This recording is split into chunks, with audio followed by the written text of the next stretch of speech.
空声音轰轰叫 ，F5战机伫台湾服役超过47年，去年解除战备，验过退役了后 ，F5要怎处理呢？空军正式已经5件美伤，有啲问计小贝贝，会依照美方安全的规范，完成第三方转移的申请，并且用公开的方式来标收。系统汰除最好的方式就是转化为其他的运用方式，由美商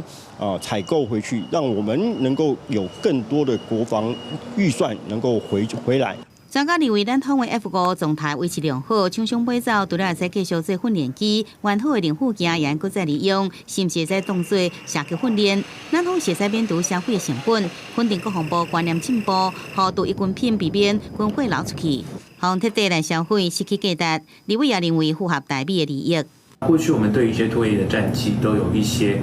妥善的运用哦，那我想这一次也在符合这样的范畴之下，符合台美双方的利益。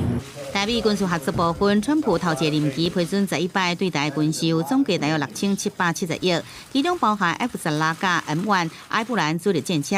英国金融时报最新的报道，台湾要向美国提出包含新盾驱逐舰 F-35战机在内5000亿军事计划来对抗中国威胁，也是向未来川普政府来展示抗中的决心。面对敌情威胁的持续扩增，国军会依据联合作战的需求，来持续的透过军购、商购或者是国内自制等等多重的管道，来筹获所需的武器装备。